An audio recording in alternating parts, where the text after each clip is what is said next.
नमस्कार, आप सभी का बायो टेरिटरी थ्रू भिखारी चैनल में स्वागत है। और आज हम लोग अपनी बायोलॉजी रिवीजन सीरीज में सेकंड सब टॉपिक करेंगे which is nutrition. So nutrition में एज पर एनसीईआरटी हम ये देखेंगे कि न्यूट्रिशन के यहाँ पे दो मेजर इंपॉर्टेंट मोड्स डिस्कस किए गए हैं which is autotrophic and heterotrophic. And heterotrophic mode of nutrition में सर्टेन डिफरेंट टाइप्स हैं, ठीक है। तो nutrition is basically categorized as एक it is autotrophic and second it is heterotrophic, ठीक है। आज हम स्पेसिफिकली बात करेंगे ऑटोट्रॉफ्स की। सो जब हम न्यूट्रिशन की बात करते हैं तो न्यूट्रिशन का इंपॉर्टेंट रोल क्या है लिविंग ऑर्गेनिजम्स की लाइफ स्पैन में। तो न्यूट्रिशन से हमें ग्रोथ, डेवलपमेंट, रिपेयर, रीजनरेशन या एनर्जी में सपोर्ट मिलता है, ठीक। तो ये इसके इंपॉर्टेंट स्पेसिफिक फंक्शन है किसके, न्यूट्रिशन के। अब न्यूट्रिशंस में अगर हम फर्दर अगर न्यूट्रिएंट्स की बात करें तो important nutrients for our living organisms क्या क्या हो सकते हैं, carbohydrates, protein, fats, lipids, minerals, right, vitamins. तो ये सारे के सारे क्या हैं, ये न्यूट्रिशन से मिलने वाले न्यूट्रिएंट्स हैं।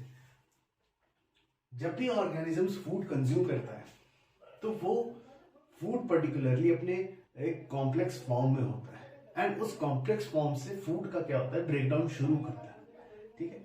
और जैसे कार्बोहाइड्रेट्स की अगर हम बात करें तो कार्बोहाइड्रेट्स से हमें मिलती है एनर्जी, ठीक है। आप आगे पढ़ोगे कि कार्बोहाइड्रेट से जो सोर्स बन रहा है वो फर्दर इंपॉर्टेंट रोल प्ले कर रहे हैं इन सेल्यूलर रेस्पिरेशन, जहाँ पे एटीपीज प्रोडक्शन हो रहा है। क्यों? क्योंकि पहले हमारा कार्बोहाइड्रेट्स बनेगा, ग्लूकोज का फॉर्मेशन होगा, फिर ग्लूकोज का जब ब्रेकडाउन होना शुरू करेगा तो ब्रेकडाउन जब होगा तो हमें एटीपीज मिलने शुरू होंगी, ठीक है। और एटीपीज से हमें एनर्जी मिलेगी। अब एटीपीज की अगर हम बात करते हैं तो साथ ही साथ अगर हम प्रोटीन्स देखें तो प्रोटीन्स जो हैं वो बन किससे रहे हैं, अमीनो एसिड्स, क्योंकि amino acids are the building blocks of protein.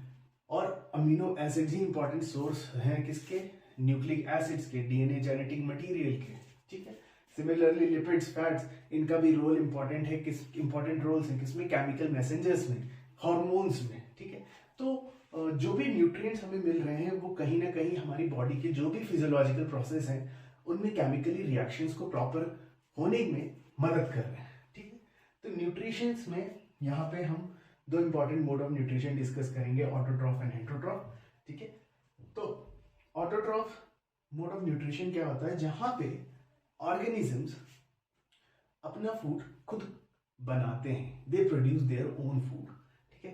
अब वो अपना फूड कैसे बना रहे हैं, वो बना रहे हैं with the help of biotic and abiotic components, ठीक है। वो डायरेक्टली इन्वायरमेंट से सोर्सेज ले रहे हैं और फॉर्मेशन कर रहे हैं ऑर्गेनिक मॉलिक्यूल्स का। अगर ऑटोट्रॉफिक मोड ऑफ न्यूट्रिशन की हम बात करते हैं तो हम यहाँ पे मेनली डिस्कस करते हैं अबाउट ग्रीन प्लांट्स, ठीक है। हम ग्रीन प्लांट्स की बात करते हैं और ग्रीन प्लांट का एक इंपॉर्टेंट स्पेसिफिक ऑर्गेनेल होता है जिसको हम बोलते हैं क्लोरोप्लास्ट, ठीक है। अब जो ये क्लोरोप्लास्ट है इसमें ग्रीन पिगमेंट होता है, there is a green pigment present जिसको हम क्लोरोफिल कहते हैं, ठीक है। So chlorophyll is the green pigment which is helping in the synthesis of food in plants, ठीक है। प्लांट के फोटोसिंथेसिस में क्लोरोप्लास्ट में प्रेजेंट होने वाला जो क्लोरोफिल पिगमेंट है which is a green pigment, it is playing an important role in photosynthesis, ठीक है। अब यहां पे भी मैंने बोला कि ऑटोट्रॉफिक मोड ऑफ न्यूट्रिशन जो ग्रीन प्लांट्स में हो रहा है ये एबायोटिक कंपोनेंट से बना रहे हैं, ठीक है। अब एबायोटिक कंपोनेंट्स क्या हो सकते हैं, हमारी सनलाइट हो सकती है, हमारा टेम्परेचर होता है, ठीक है, फोटो पीरियड हो गया, क्लाइमेटिक कंडीशंस हो गई, सॉइल प्रोफाइल हो गई, मिनरल्स हो गए, ये सारे के सारे क्या होते हैं हमारे एबायोटिक कंपोनेंट। एबायोटिक कंपोनेंट्स वो हैं जो कि लिविंग ऑर्गेनिजम्स हैं। अब ऑटोट्रॉफिक्स को हम प्राइमरी प्रोड्यूसर्स क्यों बोलते हैं, क्योंकि ये इनऑर्गेनिक चीजों को लेकर ऑर्गेनिक बनाते हैं ऑर्गेनिक मॉलिक्यूल्स में ऑर्गेनिक चीज़ों में कन्वर्शन करते हैं। अब उस ऑर्गेनिक जो प्रोड्यूस फूड है इन ग्रीन प्लांट्स वो फर्दर पास ऑन होता है through the food chain from primary consumer, secondary consumer, tertiary consumer and so on. तो अभी जो आप यहाँ पे रिएक्शन देख रहे हो, it is 6 molecule of carbon dioxide, 12 molecules of water in presence of sunlight and chlorophyll, which is carrying green pigment and responsible for this whole photosynthesis process। ये क्या फॉर्म करके दे रहा है, ये C6H12O6 which is a glucose, और other products क्या form हो रहे, 6 molecule of oxygen and 6 molecule of H2O, ठीक है, एंड 6 मॉलिक्यूल ऑफ H2O। सो ये क्या है, ये रिएक्शन है फोटोसिंथेसिस की।